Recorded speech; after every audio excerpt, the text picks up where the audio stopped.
জনপ্রিয় messaging platform WhatsApp নিয়ে এলো দুঃসংবাদ। এই বছরের শুরুতে কিছু ফোনে হোয়াটসঅ্যাপ ব্যবহার করা যাবে না। মূলত পুরনো অপারেটিং সিস্টেম, ফোনের হার্ডওয়্যারের সীমাবদ্ধতা, নতুন ফিচার, নিরাপত্তা আপডেটের সঙ্গে সামঞ্জস্যতা বজায় রেখেই এই সিদ্ধান্ত নিয়েছে মেটা। 2025 সালের 1 জানুয়ারি থেকেই অ্যান্ড্রয়েড কিটক্যাট বা তার আগের সংস্করণ চালিত 19টি মডেলের স্মার্টফোনে আর হোয়াটসঅ্যাপ চলবে না।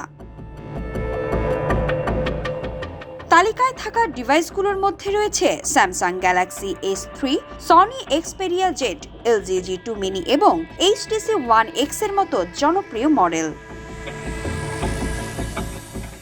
যেসব স্মার্টফোন ব্যবহারকারীর ডিভাইসে এই তালিকা রয়েছে তাদের জন্য পরামর্শ দেওয়া হয়েছে দ্রুত হোয়াটসঅ্যাপ চ্যাটের ব্যাকআপ গুগল অ্যাকাউন্টে সংরক্ষণ করার। এটি করলে নতুন ফোনে চ্যাটগুলো সহজেই পুনরুদ্ধার করা যাবে।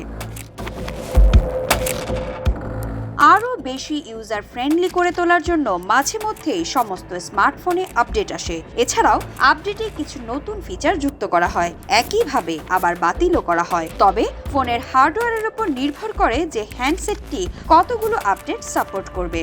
একইভাবে অ্যাপগুলো বিভিন্ন রকমের আপডেট নিয়ে আসে, তেমনই হোয়াটসঅ্যাপও।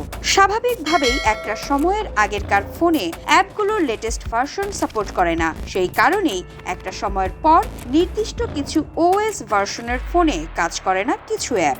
এখন প্রশ্ন হচ্ছে, কেন বন্ধ হচ্ছে হোয়াটসঅ্যাপের পরিষেবা? নিরাপত্তা ব্যবস্থা জোরদার করতে এবং ব্যবহারকারীদের নতুন নতুন সুযোগ সুবিধা দেওয়ার জন্য মেটা সংস্থা নিয়মিত অ্যাপগুলো আপডেট করে। একটি প্রতিবেদনে বলা হয়েছে, পুরনো অ্যান্ড্রয়েড ব্যবস্থা যেমন কিটক্যাট বা তারও আগে ফোনে যে অপারেটিং সিস্টেম ছিল, বিশেষত সেই মডেলগুলোতে 1 জানুয়ারি থেকে হোয়াটসঅ্যাপ পরিষেবা বন্ধ করা হয়েছে।